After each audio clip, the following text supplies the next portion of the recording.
Welcome everyone. Today we have with us Ganesh, who has made a brilliant journey. He has completed a very good journey. He has got All India rank 7 in his second attempt, and we have with us Ganesh. So Ganesh, very welcome. Thank you. Thanks a lot. And today we are going to have this interaction where the basic purpose of the interaction is to interact with you, get your experience to our viewers, to our aspirants, so that they can learn from your journey, right? So I think the best person for this is you only. So would you please introduce yourself to the viewers? Yeah. So I'm Ganesh Kumar Bhaskar. I belong to Madurai in Tamil Nadu. So my father was a central government employee, so I traveled around, mostly spent my time in 5 or 6 schools, completed my class 12th in Kendriya Vidyalaya at Madurai. After that, I joined IIT Kanpur for BTech in Computer Science Engineering. Then after that, I joined IIM Ahmedabad for an MBA. So I graduated from IIM Ahmedabad in 2017. It was during the second year that I decided I wanted to give the civil service exam to get into foreign service. So after that, I joined product management role in a startup based out of Bangalore. I worked and prepared alongside. 2018 was my first attempt, did not make it through prelims itself. And then in 2019, I quit my job about 3 months before prelims, came home, get prepared full time, and this time around I've been able to secure rank 7 in the civil service exam. Well, by hearing the introduction, I can see so many pointers over there. This interaction is going to be very fruitful, and I think our viewers are going to learn so much because, like, to begin with, for example, you have completed your class 12th from the Kendriya Vidyalaya. So usually there is a notion that the education system of the government apparatus is not that great. So therefore, what will be your advice? I think it's a great thing of hope that from the government apparatus you have become such a successful candidate, not just in the UPSC but even in your graduation. So what would be your message to the students who are studying in the government schools? I think it would not be fair to say that all government schools are equal in a way. For example, Kendriya Vidyalaya or Sainik School or Navodaya Vidyalayas get better facility, better teachers because the entire structure is different. So even in my time at IIT, I would say we had a lot of people from Kendriya Vidyalaya or Navodaya Vidyalaya or Sainik School. So in that way, there are certain sections of government schools that are doing extremely well. For example, the education that I got was fairly, like I would say, compared to the education that I got at IIT and the education that I got at KV for that level, it was pretty good. It's like everywhere you have 5 teachers, 2 people are excellent, 1 is average, couple of them are not so good. So I think that continues everywhere. So it is possible to have good education in government setup. So yeah, that's the point. That's great to know. That's great to know, and I'm sure that will break many myths. Okay, so the next point is, as you mentioned that your father was in the central government and as a result you studied in multiple schools, you traveled to different places, you lived in different places. So how do you count this exposure? Is it like a positive or it was a negative because you had to shift bases multiple times, especially from the perspective of the UPSC preparation, because I think it definitely would have had an impact on your personality, which would have reflected in the interview stage. Yes. I think moving from place to place, for example, makes oneself much more broad-minded because you interact with people from different cultures. So you are generally more open-minded and you do not go by stereotypes. You know that in general people are very similar. So you become a more open-minded person, and then again the KV system also molds you to be a patriotic and sincere Indian, which I think might have had a reflection in UPSC exam as well. So in that way, I think the experience was very good. But having said that, when you are a child and you have to leave your friends every 2 or 3 years, at that point it's painful. But yeah, overall, looking back, it was a net positive in my opinion. I see a positive in that also. I think it brings you a little closer to the motto of Bhagavad Gita, that one should be attached yet detached. And I know it would have been a very tough journey as a child, but yeah, definitely it benefited you a lot. I can see it in your personality right away. Okay, so you have been a very brilliant student, a combination of IIT and the IIM, right? It's like the most coveted combination you can have in the Indian education system right now. So do you think that this has helped you to have a position of All India rank 7 in the UPSC? I do think it has been a lot of help for me. Even if it is not directly in terms of what I've read for the exam, but in terms of the confidence that it gives. if you're cleared to national level entrance exams and then you go to give civil service exam, it definitely gives you a confidence that you've done it twice and you can actually do it thrice as well. So it definitely helps in my opinion. But yeah, but even not having this is not a barrier to getting into civil service. Yeah, exactly. That was my next question, that what will be your advice to the students who are relatively weak in their academic background? Can they aspire to clear UPSC, and what should be their approach? So in my opinion, the exam gives a level playing field from the point of view of the exam itself. But psychologically, I think everyone should be confident about clearing the exam. So if one starts feeling that one is not cut out to give this exam, then definitely it will affect one's performance. So initially having that confidence itself would help. Apart from that, I don't think this exam gives any special advantage to someone with this background. For example, during IIT, I don't think I've ever written a computer science paper that sheet that's more than 5 papers in my end semester exam. So, but civil service exam requires you to write a lot. In my IIM MBA, so we hardly had any grounding in lot of theoretical stuff. We mostly focused on case studies and practical stuff. But that is not what is expected in UPSC. So the subject material probably might put us at a disadvantage actually when we give the exam. So yeah, so not having this background is not a handicap for this exam. So actually a different set of qualities, different skill set is required to clear this exam, and all these exams, they are very, very different. The IIT exam is very different from the IIM exam. That exam is very different from the UPSC exam. So very valid point there, Ganesh. But then I was noticing one thing, that you have had a experience in your corporate world as well. So can you share how that experience was? Okay, so I actually joined a startup which opened its office in Bangalore. So I was recruit number 3 or 4 in that office. And I worked in a product management position, which is sort of like an intersection of engineering, marketing, sales, and strategy. So I think that experience was actually very good for me. So in a startup, you get responsibilities pretty early on. So you start taking responsibility. You are accountable for the results, and then again there is a lack of resource. There is a resource constraint in the organization as well. So again, this actually made me realize that civil service is actually a better fit for me. For example, most of our sales was in Europe and North America. So I got to interact with sales people from different countries, and I actually ended up enjoying those conversations, enjoying understanding their culture or way of doing business. So this experience actually motivated me more to give everything to this exam and get into foreign service. Okay.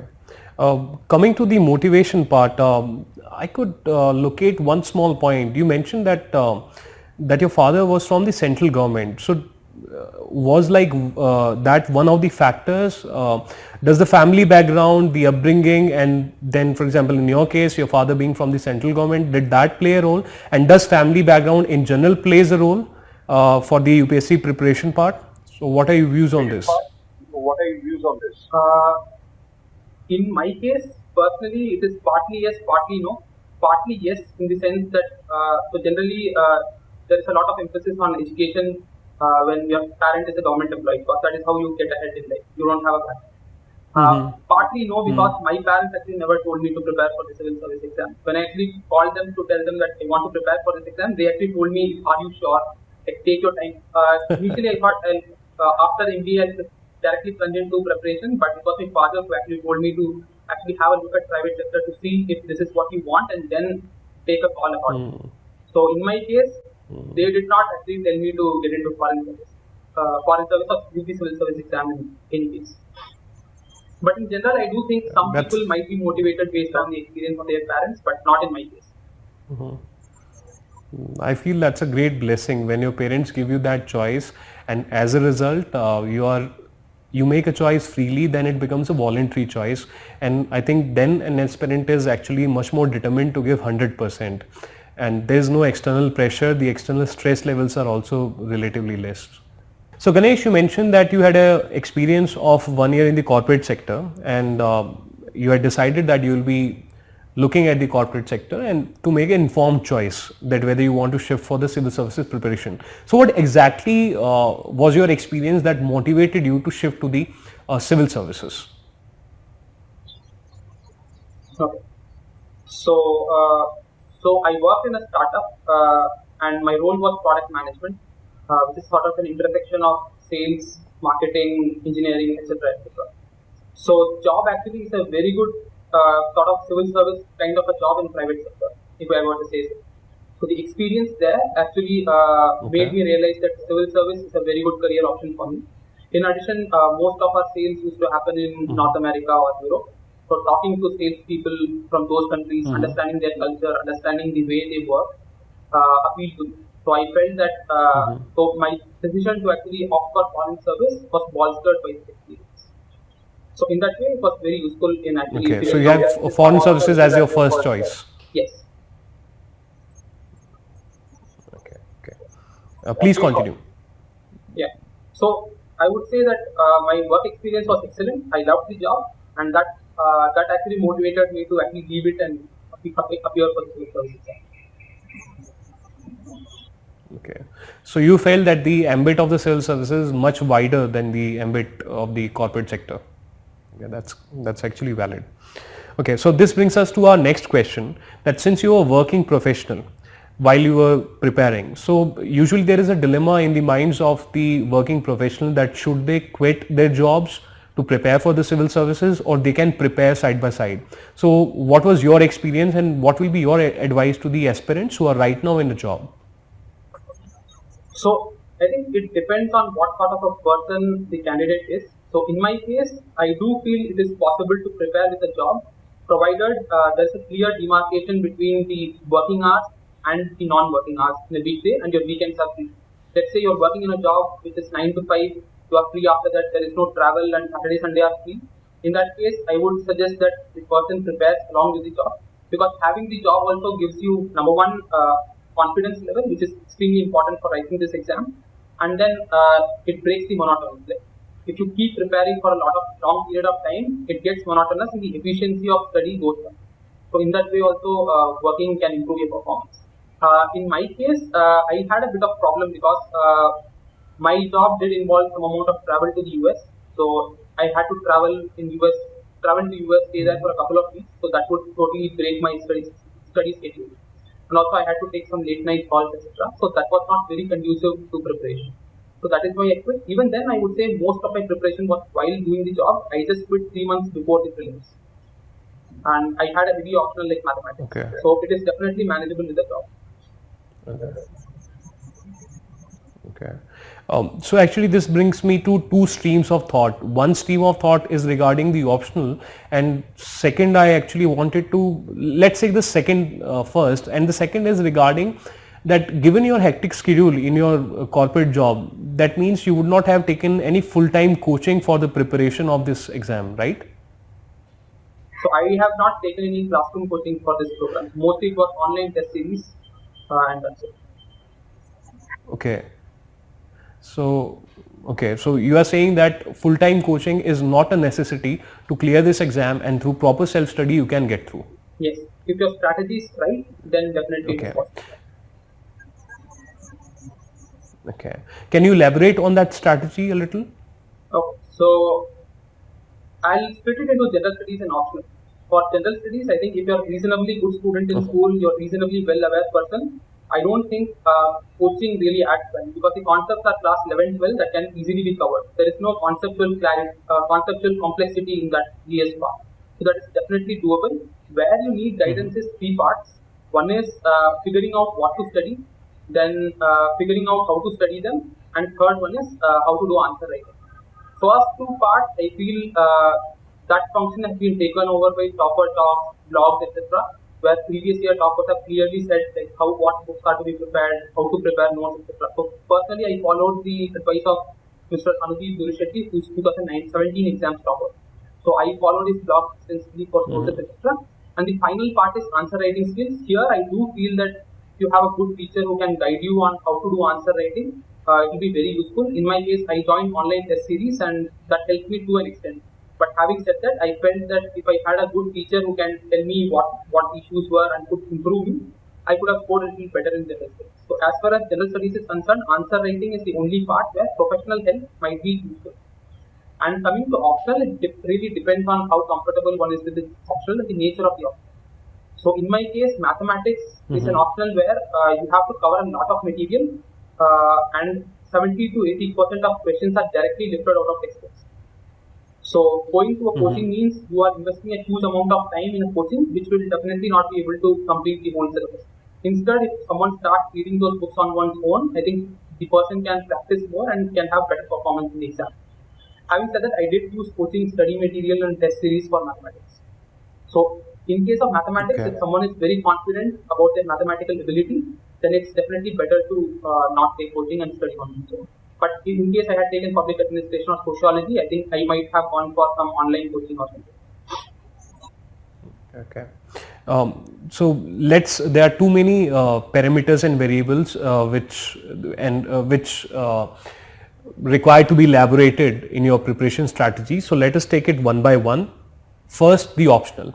So why did you choose mathematics, first of all? And second, what is the criteria, or what should ideally be the criteria for any civil service aspirant to choose an optional, So because students, they feel that, okay, this particular optional is doing good, that particular optional is doing good since past 3 years. So that's why, I'll take that. So what exactly should be the thought process while deciding the optional? And as I said, why did you go for mathematics? Okay. So I'll answer the second question first. Like, how should someone choose optional and how did I choose the optional? So there are really three main factors. Number one factor is you should have an extremely good comfort level with that subject. So optional is one of the key parts of getting a good rank in civil service, especially a top 100 rank. So you should be very confident that you can either be the topper or you should be close to the topper in that subject. You should be able to be in top 2% or 3% of people who are giving the exam. If you are not confident, then it's very difficult to get a top 100 rank. So in my case, I was very confident that I can be either the topper or close to the topper in terms of scores in mathematics. So that is number one. Number two, I would say you should have a reasonable amount of guidance. Here, guidance need not mean coaching center.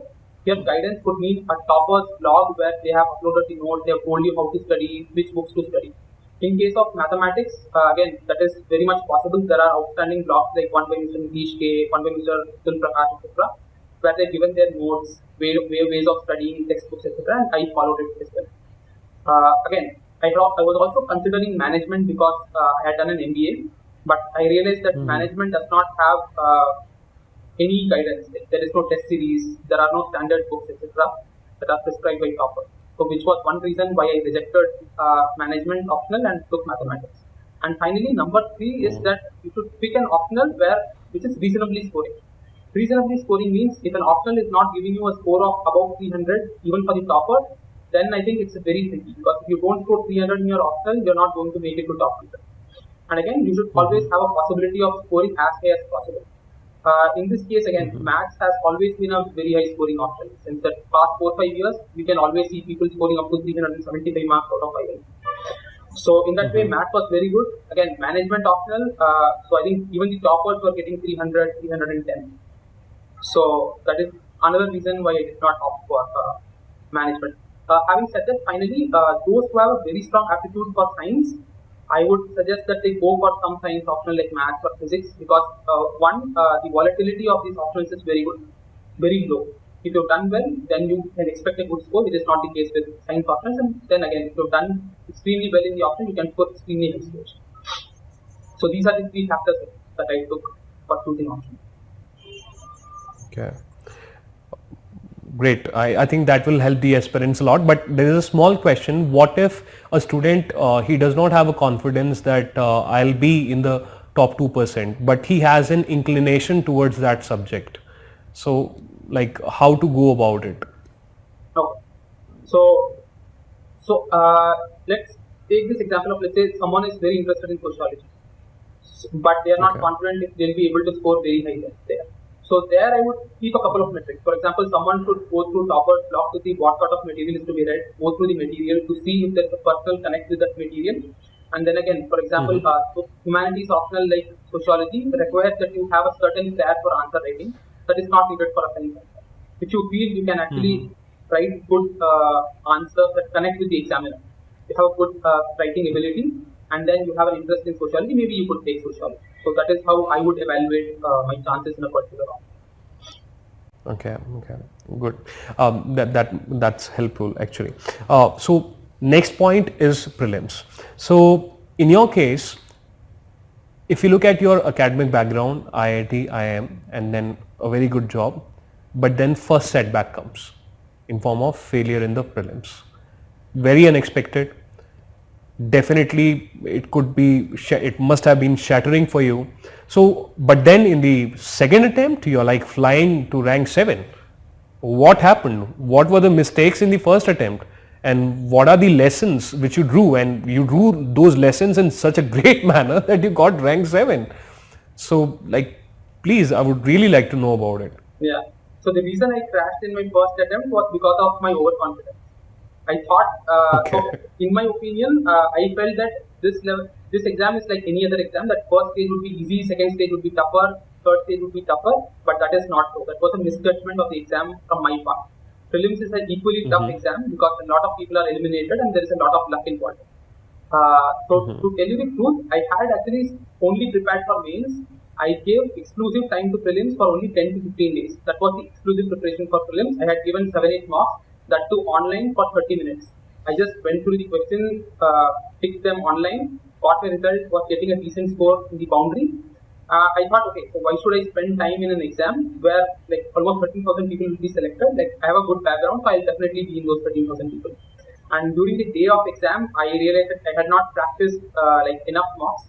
So I made mistakes while filling the OMR. I made like crazy mistakes. Like there were questions on subsidiary alliance, which is a basic question in history. I made mistakes there. I made mistakes on questions in money bill.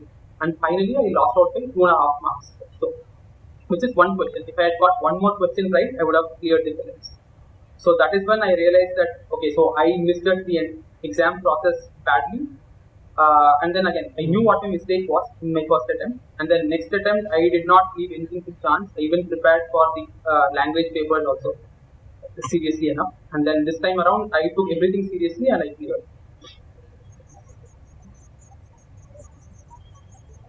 Okay, that's an interesting journey. So coming to your prelims specific preparation strategy, so you have given some pointers over there that in form of a mistake that you gave relatively less time, only 10 to 12 days for prelims. So according to you, what should be the balancing strategy? How should one manage the time with respect to allocation of time for the prelims and for the mains? We can take a test case scenario. Let's say there is an aspirant who has a 1 year or 1.5 year window. So according to you, what should be the chronology of the preparation for the prelims and for the mains, and what can be a good time management strategy for tackling both the challenges? Okay. So in my sense, at the initial phase, the basic books are the same. One reads Lakshmikant for prelims as well as mains. So initial phase, the concentration should be on concept building and not for writing mains or prelims. So once someone's concepts are clear, then I think 2 months before prelims, someone can get seriously into prelims like preparation, which is exclusively for prelims. Here there is a difference between prelims and mains, because in prelims you have to identify the options and eliminate stuff. So there is a sort of different attitude towards the same amount of material. So that is what I did with prelims. So someone who should allocate at least 2 months exclusively for prelims, and then reading material is one part. Giving tests is again a very important part of prelims.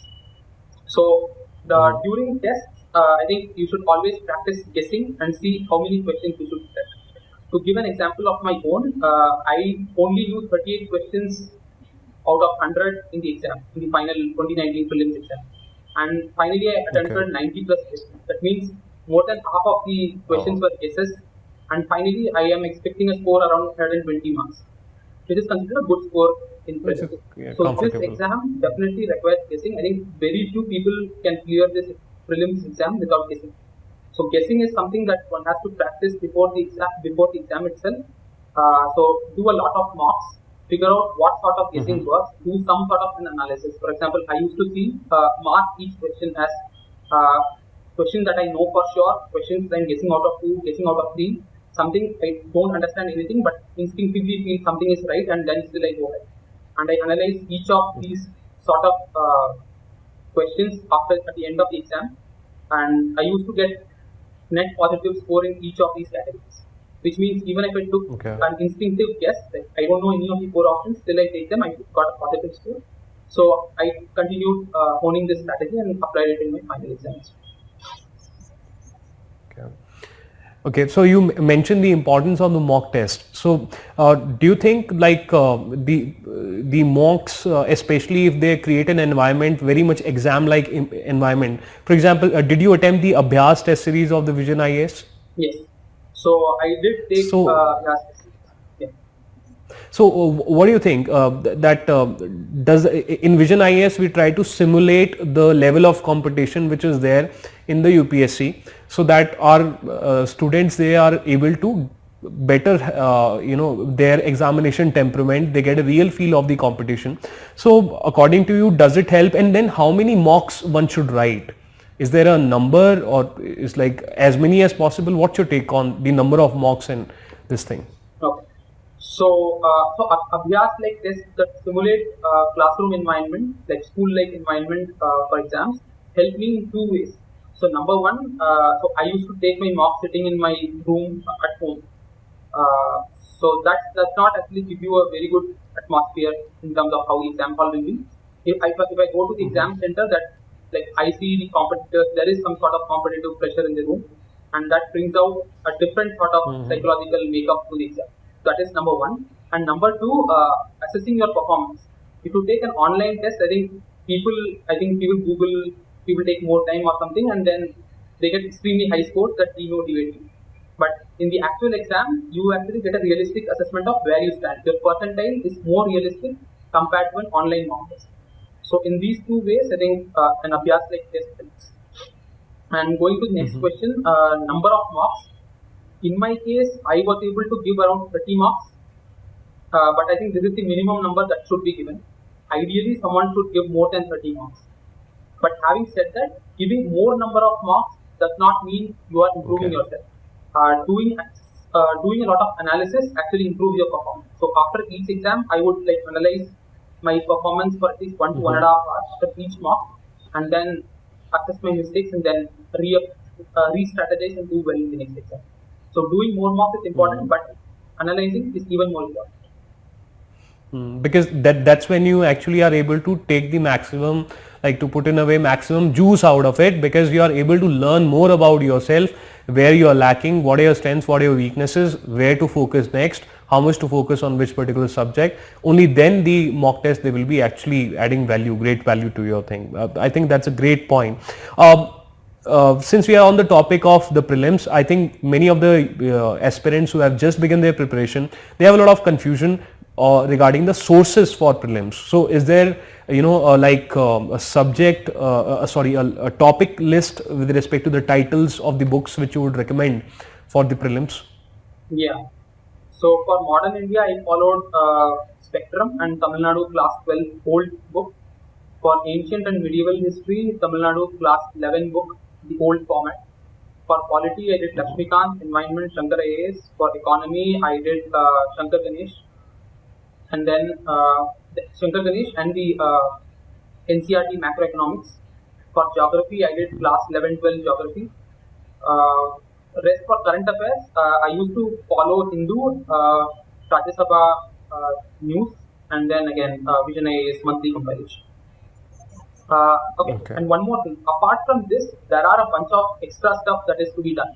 For example, if we analyze the paper in the past few years, we realize that UPSC is asking questions on geography that are more related to what are the tributaries, what are the national parks.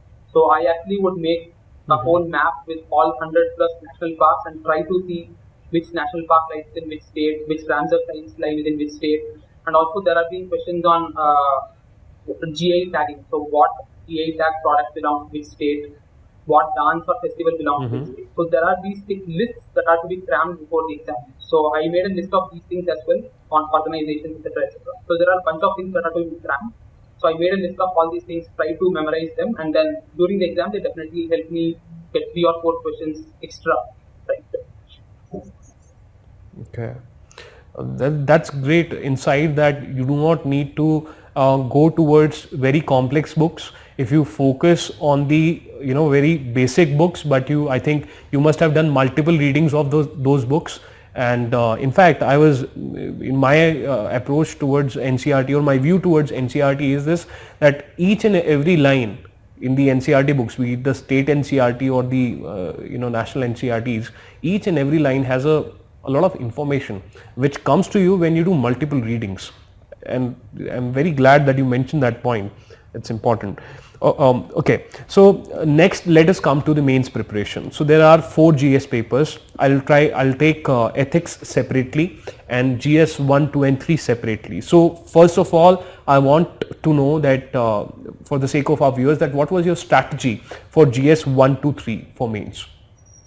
Okay, so for GS 1, 2, 3, so before talking about GS strategy, so my main strategy was to allocate maximum amount of time to maths, so that I score really high marks in my option, and then have a decent sort of score in general studies. So I spent 2/3 of my time doing maths and 1/3 doing general studies. So I already had a time constraint on the amount of time that I can allocate to general studies. So this is where I start. So I had to get maximum marks with minimum effort. So considering this, so my general strategy was to have something to write on each line in the syllabus. Let's say there is some point or some line in the syllabus. I have 5 pros, 5 cons. I have a bunch of government schemes concerning it. I have a bunch of laws and constitutional articles concerning it. So my notes were prepared in this format. So I had something on everything. I might not have the deepest knowledge on any one topic, but had reasonably good knowledge to write 200-word answers, 150-word answers on every topic in the syllabus. So that is how I prepared for GS. And apart from that, I also made list of things like for committees. I would have this Excel sheet where I had written all the committees, relevant committees, etc., and try to cram them. And then I also memorized some data points. For example, for literacy, I would know the data point for 1947, 1991. For health, for example, if I want to show the difference in health outcomes, I would say Tamil Nadu's neonatal mortality rate is this, for Bihar it is this, etc., etc. So I would create data points based on the syllabus, and then get it up from Google or Niti Aayog documents, and then have a separate compilation on them, and I would make sure I memorize them and I use them in the exam. So basically, very little material for any subject, but everything was on my tips, and I knew how to use them in the actual exam. So I also practiced drawing world map, India map, etc., so that I can fill the reasonable amount of space as well as make it look good, since I did not have a depth of content. So 2 things I'm inferencing from your answer. First point is that we should have a very deep look at the syllabus. Each and every line in the syllabus, we should have a deep look, so that whenever we are reading anything, we know that this is related to the syllabus or this is the syllabus. So that's one very important point which I inference from your answer. And the second point which I inference, and in a way maybe I'm elaborating upon it, maybe I'm differing from you on it, but what I'm inferring is that analytics is very, very important rather than just the rectification of facts. Yeah. I would want to caution my viewers that one should not take that if you rectify this much, it's the usability which you mentioned in the last, that you knew how to use it. So it is the analysis part. If you are able to understand the whys, if you are able to understand the pros and the cons of the issues, then you will be able to justifiably use the facts and figures which Ganesh is mentioning, right? So these are the 2. Yeah. So 3 things. Like I said earlier, so first job of any aspirant is to master the concepts. If you go into quality, you have to first master the concepts. Next comes the part of getting that content from internet, like for example data, etc. And finally, you do have to cram data. There is no other way to understand data. You have to cram data.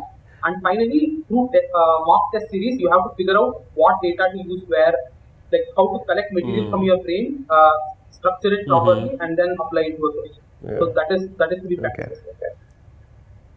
Great. So not forgetting the second part was of ethics. So because ethics is a separate GS in itself, so what was your strategy for ethics, and because it commands a lot of marks, so like how to go about it, what will be your message to the students? Yeah, so ethics is something that is not very knowledge based. Ethics is where you show the practical aspects of your ethics knowledge. So that is how I see the paper. For case studies, actually, I follow the strategy given by Mr. Siddharth Jain, so who actually had a video on Vision IAS, and he solved the ethics cases from 2013 to 2018. And if we go through previous papers, we realize that the same concepts are being asked again and again. They are being recycled, and similar content is being asked. So if someone, so I would suggest that future students write model answers for all the previous year questions, right from 2013 when ethics paper was started. So that would actually give you enough content and enough structure. And when you go to the exam hall, you see that the questions borrow from different questions of previous years. You sort of recycle that content, structure it according to the question, and give it as an answer. So that works for me for case studies. For the theory part, so I actually had went through a bunch of books. So I would have definitions of every term given in the syllabus, positives, negatives again, and then I would have a couple of examples from famous people. For example, that would be a leader or that would be a bureaucrat, someone who displayed a particular quality, and then again I would collect examples from my own life that showed, for example, if the concept is integrity or non-partisanship, I would collect examples from bureaucrats who have done something, and then again from my own life where I showed these qualities. And for every theory question in ethics, I would also give these examples, one from a bureaucrat, one from my own personal experience. There would be a definition, I would answer the question. So this is how I structured my preparation as well as my answer writing for ethics. Okay, so that means you brought diversity to your answers. Yeah, that's a great point, because otherwise everyone would, because ethics is like a, a subject where, you can be very average, but by application of mind on the spot, by bringing in diversity, your answers, they can suddenly fly high. Also, I think the aspirants, they would want to know the sources for ethics, because you said you read a bunch of books. So any one particular, any two books which you would recommend to the aspirants? Okay. So I read Lexicon was the base book from which I collected definitions, etc. So I used that as the base book. After that, I did go through the book by Mr. Subbarao. So I did not take a lot of material. A few of case studies solved there had interesting approaches to questions. So I took those approaches from that book and got it into my notes. And third, there is a book by Mr. Mudit Jain, who is an IRS officer. So he had this approach of using flowcharts in ethics answers. So I borrowed some flowcharts from that book, and I made my notes and prepared and gave this. Yeah, so the next topic that we have for you, Ganesh, is the importance of the test series or answer writing from the perspective of mains. There is an issue, how many answers? Daily answer writing, weekly answer writing from day one, or answer writing at some point of time when you have covered your syllabus, to some decent extent. So what would be your advice to the students? Okay. So answer writing is to be done in two parts in my opinion. One is towards the beginning of your preparation. So if someone starts preparing notes after reading a book, so they would write a lot of points, almost the entire book would come out. But if you force someone to write an answer, a 3-hour paper in that topic, the person would realize that no matter how big my content is, let's say Africa's colonial history in world history, that's a topic. If I ask a person to write a note, they can write 3 or 4 pages. But a maximum number of questions that can come from that topic is a 15 marker in the final exam, and the maximum, and that would also have subparts. So the maximum number of points you can write is 5 points. So that means writing 3-4 pages of notes is useless. You should only write 5 critical points there and move on. So that also makes your job easier. So for the purpose of understanding what sort of content is needed, you should write a couple of exams in the beginning. So that will help you to consolidate your note making and your understanding power in the main exam. So once that is done, I don't think there is any need for answer writing. And once you have covered 80 to 90% of the syllabus in a good way, that you have understood everything, conceptually you retain a lot of material. At that point, I think answer writing helps you to evolve a structure to the answer. Mostly people, the way to write answers in universities and the way of writing answers for civil service exams is a bit different. So understanding the importance of structuring and understanding the importance of bringing in definition, data, etc., drawing maps, etc., comes only with answer writing. So towards the final part also, answer writing is extremely critical. Okay. So according to you, how many mocks should ideally be written? Is there a number to Okay, it? so in my case, I did not have a lot of time, so I was able to write only 2 marks per paper for CS, but that is very insufficient. Okay. A serious candidate should definitely give around 4 to 5 marks per paper for CS. Yes. Okay. And for this, did you join Vision Test Series again? Yes. So again, So I hope that was helpful. yeah, it was. So again, one more point about Abhyas. Generally, when we write general studies papers, we take one paper, sit down, and then write it for 3 hours. But in the actual exam, we have to write 4 papers on back-to-back days, and that is a very different experience. So Abhyas sort of gave me this idea of I had to travel like 3 hours from my home, go to Trivandrum, write the exam, come back, then again go back, write the exam and come back. So that sort of really gave me the makeup of how my final exam would be. So I think I would suggest other aspirants as well to actually give 4 back-to-back exams of general studies at least once to have a feel of that stress before giving the final exam. Okay, that's important, the stimulation plus. Actually, it helps the examination temperament also. You get to know about your stamina of writing and all of that. Right. So next is somewhat related. So please tell us the importance of the content of the structuring and the presentation in the answer writing. We in the Vision IAS emphasize mostly on this part. The content is the king, but at the same time you must know that structuring and presentation has their own significance. So like, what's your view on this? So, like I said, I did not have a lot of content for my general studies paper, so I definitely knew I had to do well on the structuring part. And again, I don't have a very good handwriting, so I had to compensate that for that as well with my answer writing part. So basically, structuring means you make the life of the examiner useful and you show that you understand stuff given in the paper. So basically, if there are 2 or 3 subparts to the exam, subparts to the question, then you split it and then write each subpart separately and you give points for them, you underline the keywords. That gives the examiner the idea that so you answered all parts of the exam, so use these keywords, that means you understand the topic, what it is relevant to, and then you give data or report in your introduction, that means you are actually following current affairs and you are analytical in your approach. So structuring sort of helps you to show the examiner that you understand the content and you are good. And you have a good hold over that subject. So that is where structuring comes in. Again, for example, if you give sufficient amount of space, etc., that makes an horrible handwriting look okay. It makes a horrible handwriting look legible, and that also helps for people. Okay. So you used to write in point format. Yes. Okay. So one lesson that there is no negative of writing in point format, because people think that, some of them think that only paragraph form is a compulsory kind of a thing. No. So all my Okay. Second, did you use did you use maps, flowcharts? Okay. So I extensively use maps. So I made sure that I'm able to draw India map or a world map like within 30-40 seconds with my free hand. Wow. I practiced it at home. So for example, there was a question on ocean currents this year. So I drew the whole world map and drew currents, etc. For questions on like modern history, revolts, etc., I had already prepared India maps of various things. For example, I had, for every map you need 6 or 7 points. For example, this year there was a question on food industry, agro food industry. So I had already prepared a bunch of agro food parks that the government of India had sanctioned. I had prepared maps for it even before going to the exam, and I then reproduced it in the exam as well.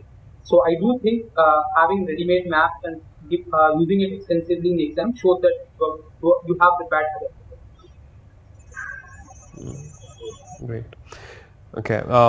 Now coming to the number of questions, because the students, they face this challenge to complete the question paper in time.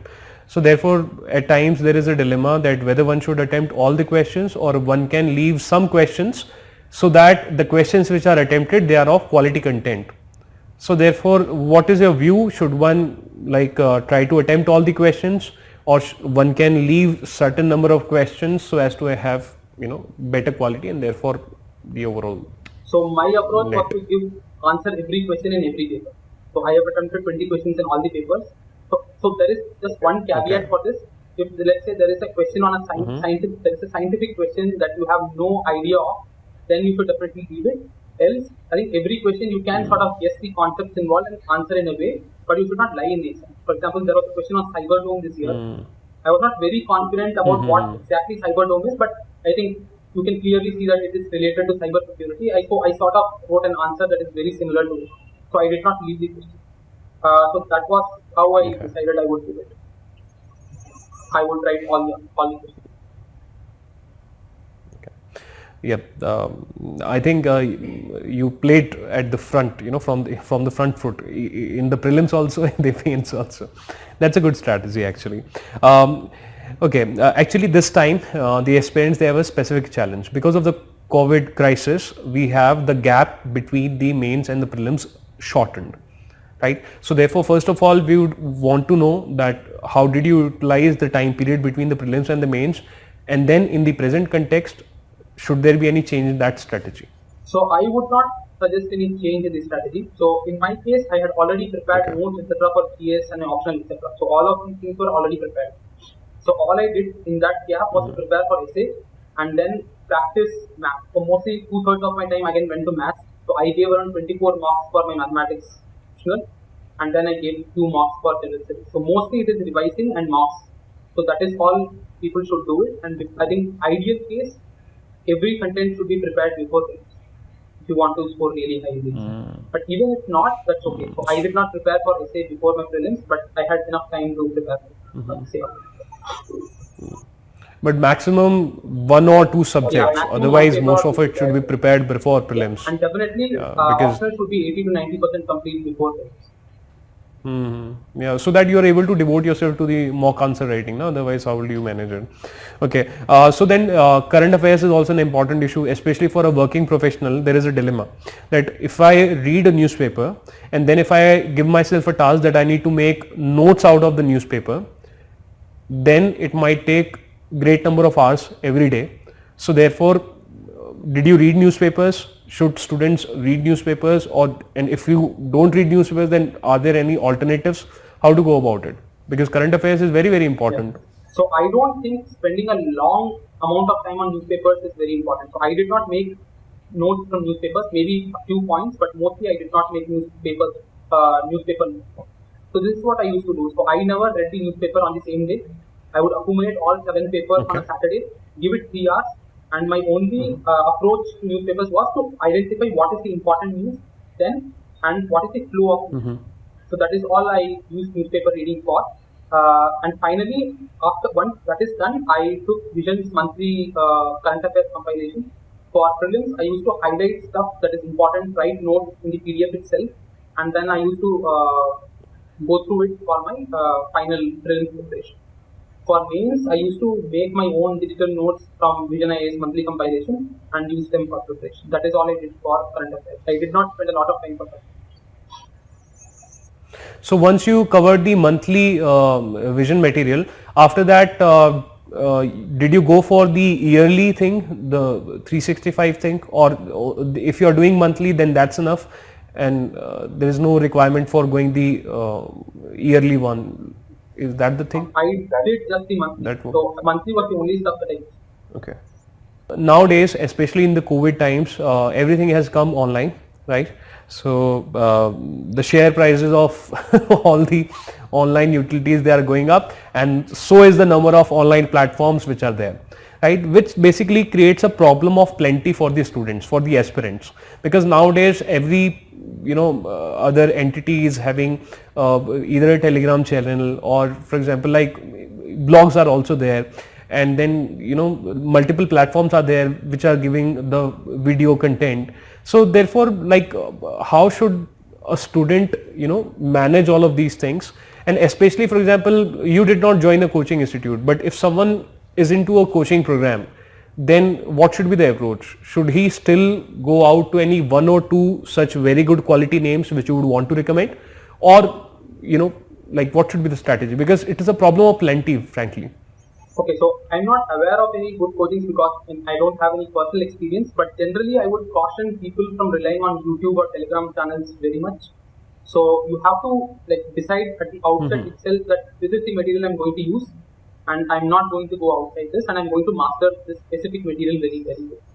So unless you have a very pressing concern, for example, there is a specific concept that you're not able to understand, then you can Google it and look at a video. But relying on too much material is not good. Even for me, I relied on very few material. For example, Vision Monthly Current Affairs compilation was the only thing I used. I did not even look at the daily compilation or daily prelims quizzes or Okay. anything of that sort. So I had decided early on that this is the only thing that I'm going to follow and this will give me the result. So I stuck to it. So general idea is one should not like, look at a YouTube video, then you feel something else in the recommendation is good, then you go to that aspect. You have to figure out at the beginning of your preparation itself that this is the only material that I'm going to cover and be disciplined with it.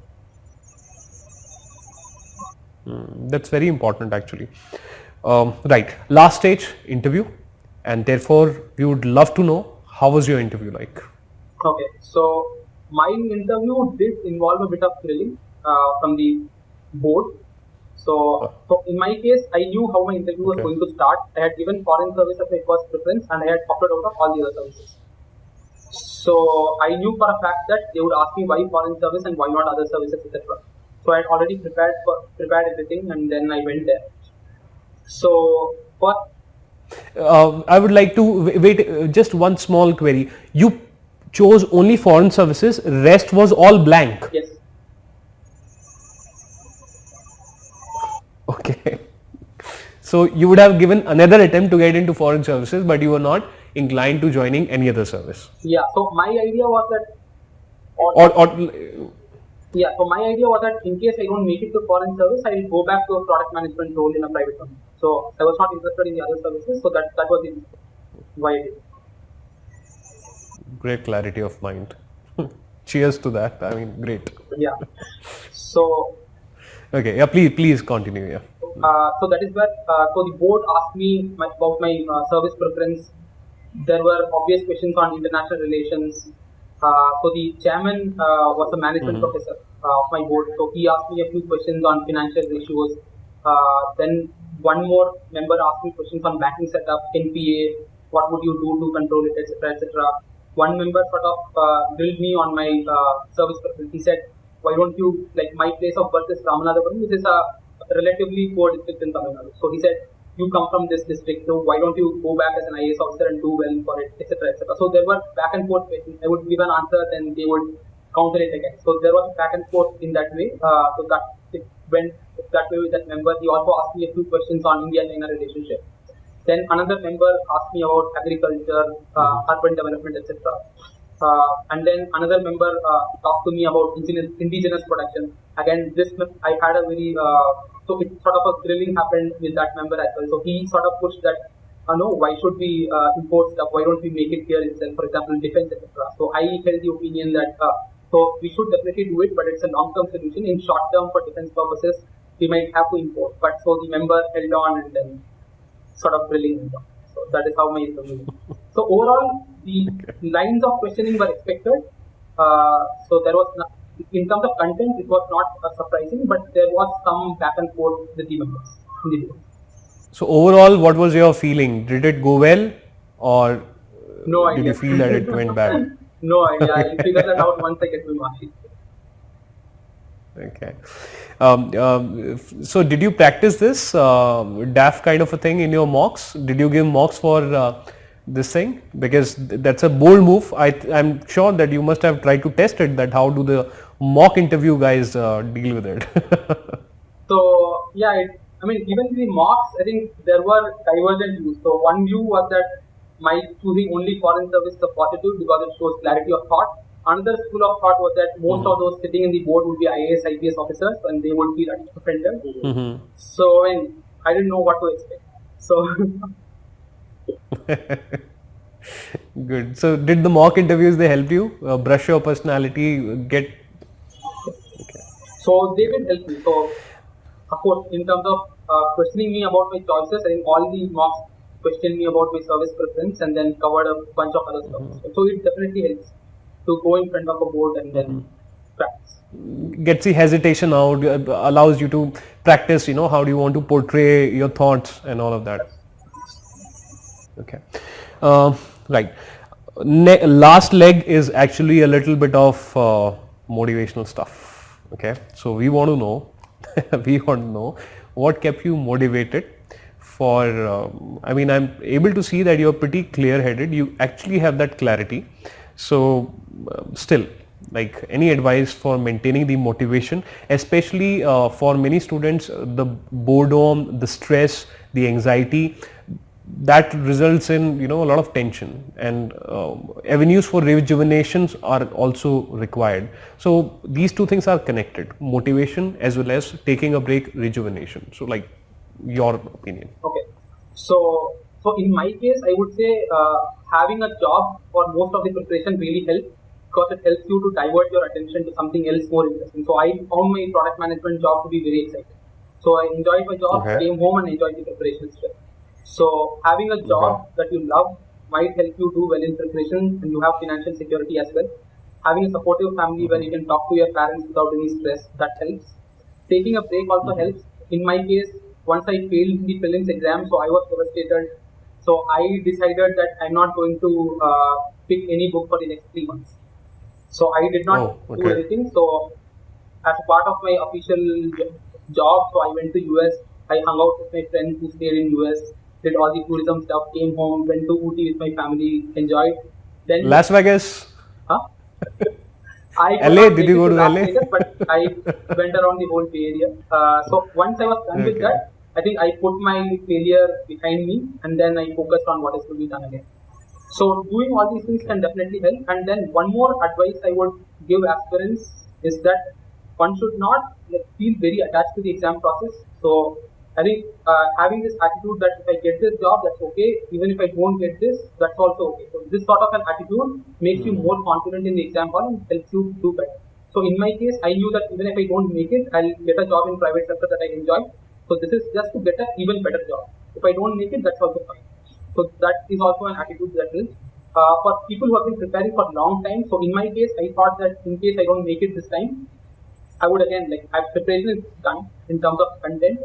All I need is some more polishing, etc. So I'll join a job and then give the next attempt if needed. So going back to a job might also help you redirect your attention to something new. Reading the same book again and again is very difficult and painful. In my case, the results came very late, but I was not able to motivate myself to take up the books again because I had already gone through them several times. So having a job definitely helps if you have prepared thoroughly. And that attitude is, I'm 300% sure, the more you give importance to the exam, like beyond a threshold, it gets on to you, right? So that attitude is actually very good, that attachment detachment thing. Did you have any guidance in form of like any mentor who would in times of trouble, who would help you out or like things So I like did that? not have any mentors. So before starting the preparation, I did talk to a few of my college seniors who are already in the IAS. So they guided me Okay. in terms of whether to take coaching or not, what option to select, etc. So the initial period, I got some good advice from my seniors, and after that it was on my own. So there was no Okay. mentor. Okay, great. Did you, I think I know the answer, but I'll later reveal my answer. But the question is, did you read any motivational books, any self-help books, any biographies? Uh, I don't know. So I wouldn't call it self-help books, but there are certain books like, for example, Atomic Habits, etc. So they're generally productivity-related books. There's a book called Make It Stick that tells you how to make your learning efficient, etc. So probably I would say I read Okay. productivity books and not direct self-help books.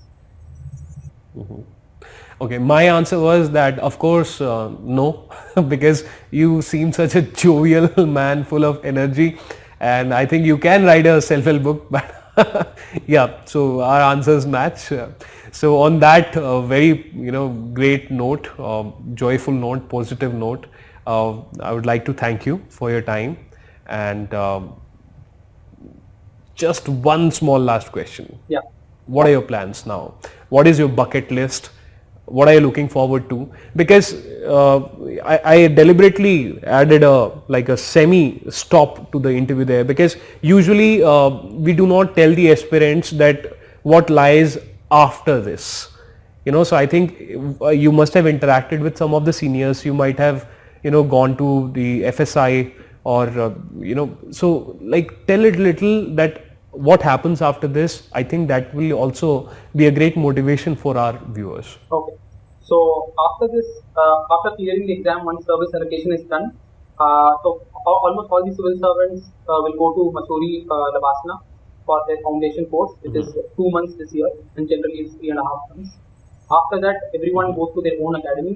In my case, let's say if I join foreign service, after foundation course, I'll go to Delhi Foreign Service Institute, where I'll be trained for 6 to 8 months within the institute, and after that, the foreign service trainees are supposed to choose a CFL, which is a compulsory foreign language, and then they are sent to that country. For example, someone chooses Spanish, then they are sent to Madrid to study that language for a year or for 1.5 years, and then they are confirmed. Have you decided on a language?